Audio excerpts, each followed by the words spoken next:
Buen día, recibimos a Ricardo Pascale. Es economista y profesor, artista plástico y también expresidente del Banco Central del Uruguay.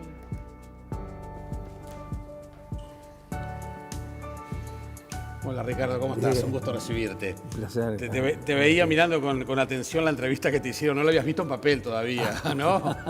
El diario El País, el suplemento Economía y Mercados, el Uruguay resiliente de la pospandemia, ahí hablando de cómo se manejó la pandemia y fundamentalmente las consecuencias que tuvo eso en la economía. Ya que salió hoy justo, tengo que aprovechar a preguntarte, ¿cuál es la mirada del economista sobre la pandemia y la economía uruguaya? Claro.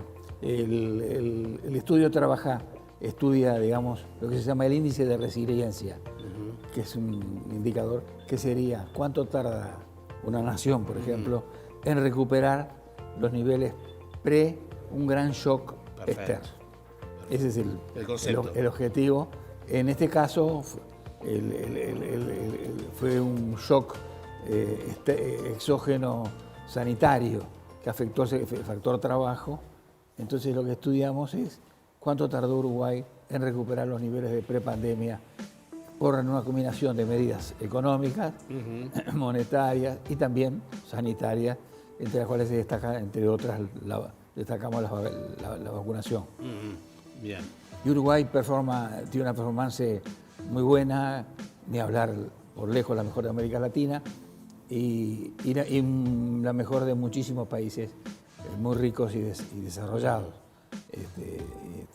Ahí, digamos, en 6 trimestres tomamos ya los niveles de prepandemia. Es una buena noticia. Una excelente noticia. Hay que saber administrarlo también. Hay que saber administrarlo. Lo que es el momento de la pandemia con los indicadores económicos. El presidente el otro día fue muy claro. Fue demasiado alto el precio que la economía tuvo que pagar en términos de empleo, etcétera, etcétera, a la hora de tomar medidas sanitarias. No podemos hoy, tomar de nuevo medidas. Per secula seculorum, ¿no? Exactamente. Sí. Pero bueno, es importante eso.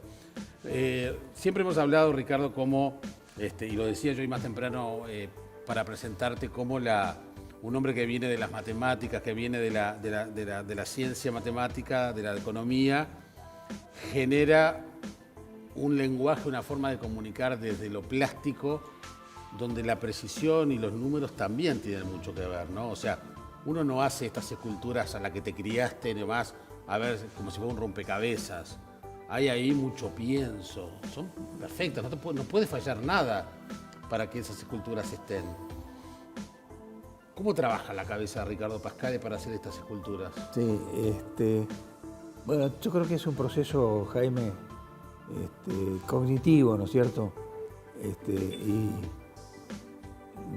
lento, y también no faltan las emociones en el proceso, por supuesto.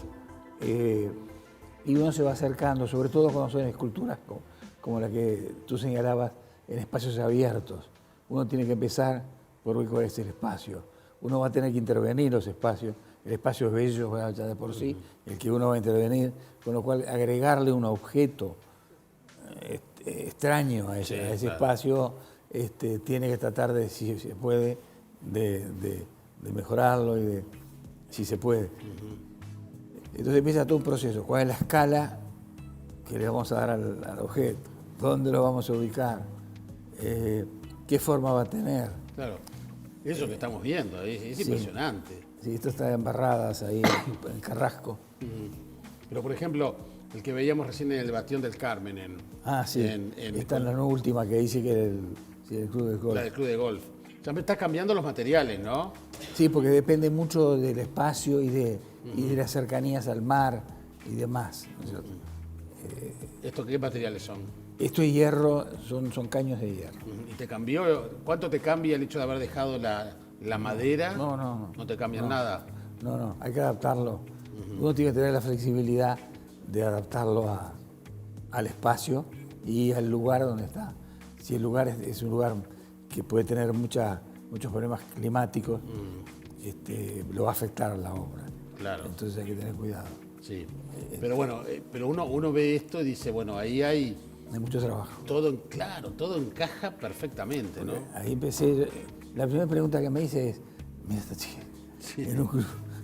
Los niños son los que más se acercan y preguntan, y además crean. Me preguntan cosas insólitas, muy agradables. Lo primero que pensé era, bueno, en un club de golf, ¿qué es lo único que no cambia? Porque cambia el terreno, cambian los hoyos, cambian los espacios, hay árboles, hay bosques, cambian los palos, y según el golpe que tenga que dar el jugador, lo único que no cambia es la pelota. Entonces, pero una pelota, ¿qué pelota, Jaime? No puede ser una pelota obvia que la hacemos con un aparato de 3D, ¿no es cierto? Sí. Hoy es una papa hacer esas cosas. Exactamente, ¿no? Hoy con una foto tuya o mía nos hacen, nos hacen un monumento fantástico. Entonces me quería una cosa transparente yo, que el paisaje se metiera dentro de la obra y que la obra se metiera dentro del paisaje. Entonces se me ocurrió hacer, son 40, más o menos 42 círculos, que esos círculos terminan haciendo una esfera. Ahora, los círculos se me caían, porque entonces tuve que hacerle, a su vez, huecos que de repente se ven en la obra, para que funcionalmente se sostuviera. O sea, todo un proceso. Después, ¿de qué color? Claro. ¿Qué color? O sea que antes de que esté la obra ahí en algún lugar, hay muchas horas de escritorio, de estudio. Es el trabajo de él. Y hoy día después... Y eso te lo dio la formación.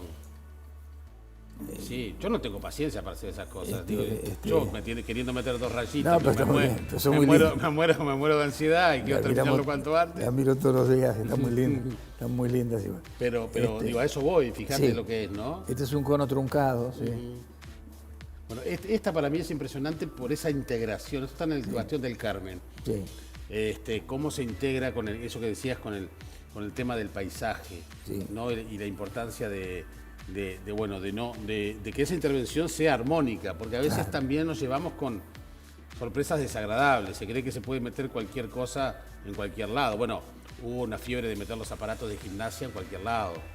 Por ejemplo, la discusión en la explanada del Palacio Legislativo, por suerte hubo buen tino de sacarlos, ¿no? Pero digamos, no se puede meter cualquier cosa en cualquier lugar, ¿no? Sí. Es un proceso que lleva, por eso decía que es un proceso cognitivo, ¿no? El proceso mental es de uno ver qué es lo que va quedando bien, y siempre te queda la duda cuando lo pones. Por ejemplo, cuando la puse esta última obra del Club de Golf, le hice 2 giros, un giro de los meridianos, diríamos así, y después un giro de los polos, ligero, sutil, digamos. Casi como para que alguien preguntara, ¿no se habrá equivocado? ¿No se habrá corregido? Bueno, si la gente piensa eso es porque le llegó algo. Eso es lo que yo quería. Y esa chiquilina... Hay un mensaje ahí. Exacto. Esa niña, las cosas que me preguntaba, u otros niños, son fantásticas, ¿no? Hablando de niños, creo que lo hablamos hace muchos años en la radio, porque una obra tuya, como la de tanta gente muy querida, forma parte del Parque de las Esculturas. Sí. Que lamentablemente ha estado bastante venido a menos. Tuve el triste privilegio de haber alertado en su momento con eso, y era tierra de nadie. No se sabía si lo cuidaba la Intendencia, si lo cuidaba ACE, que terminó siendo quien hoy está en el edificio Libertad. Exacto. El municipio, el sistema de museos, el Ministerio de Educación y Cultura. O sea, nadie quería hacerse cargo del Parque de las Esculturas.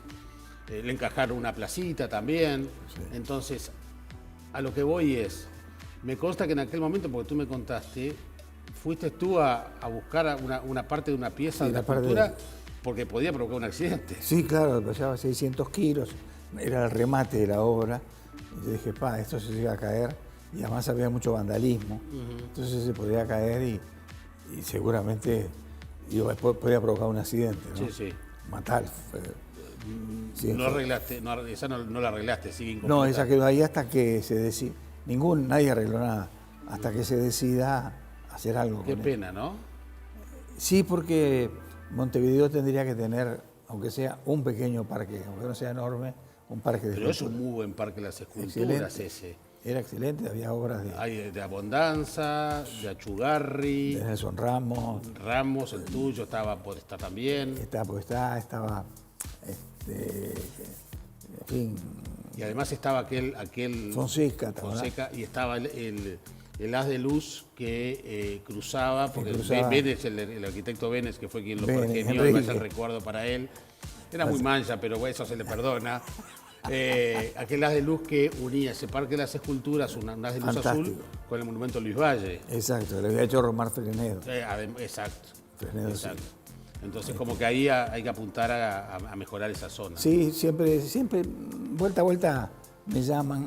Era una obra distinta que esta, pero tuve que sacar la parte de arriba, Esa que estaba ahí arriba, exactamente. porque se podía complicar las cosas. Sí, es muy difícil ese tipo de cosas.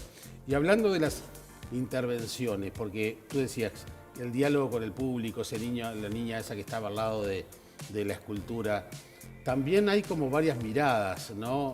Ustedes los escultores, sobre todo en vías públicas, les gusta que se acerquen, que se toque la obra, están pensadas para eso. Están pensadas para él. Pero también está en el tema de lo que también muchos consideran que es vandalismo, otros dicen que es libertad de expresión, el grafitear. ¿Cómo se maneja el autor de la obra cuando pasan esas cosas? Sí, yo pienso que lo que me gusta mucho es que la gente termine la obra, digamos, dando su opinión sobre ella y viendo otra cosa, ¿no es cierto?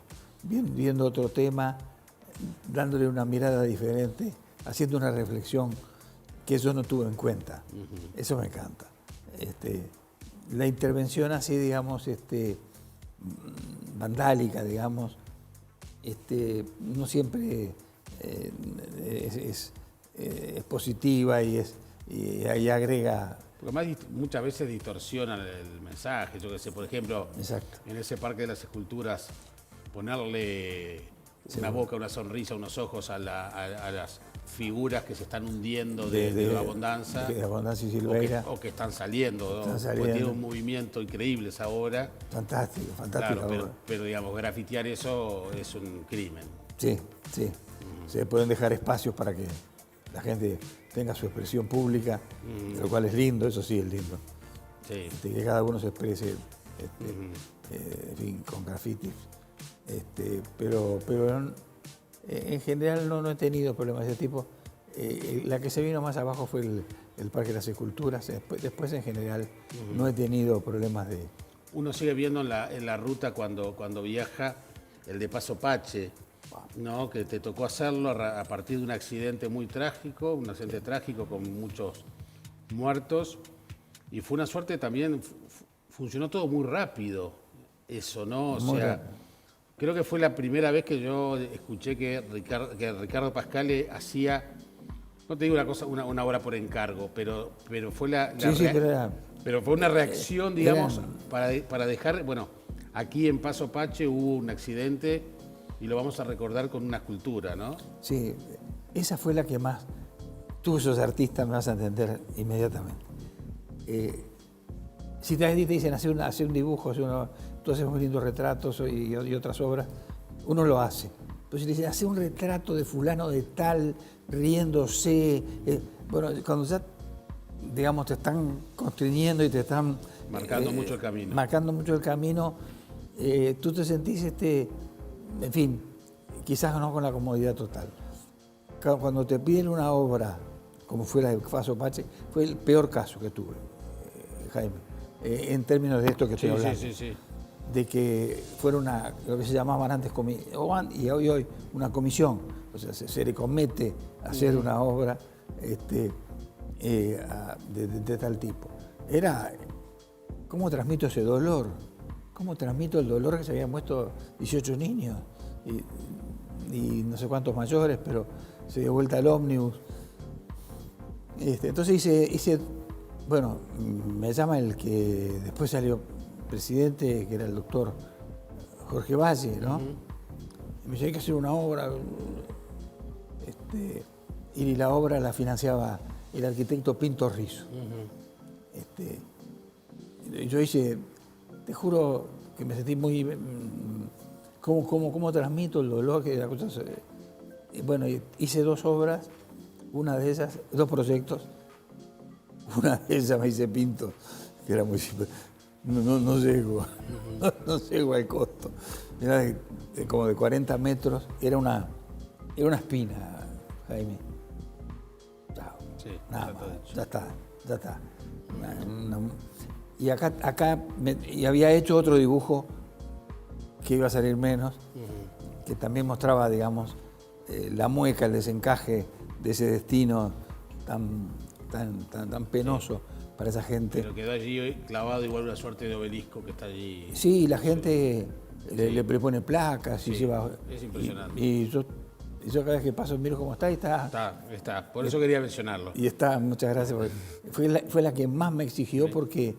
Y ahí me tuve que ir a los ángulos agudos, que tanto usó Picasso en el Guernica, ¿te acordás? Claro, exacto. Los ángulos agudos siempre están mostrando el dolor. Lacerantes. El dolor. Tal cual. No es una forma curvada. No es armónico, sino todo lo contrario. Ricardo, ha sido un gusto tenerte. Al contrario, con gusto Gracias mío. por venir, ¿eh? Muy atento por la invitación. Por favor. Un placer como siempre. Y nos seguimos viendo. Sí, seguro.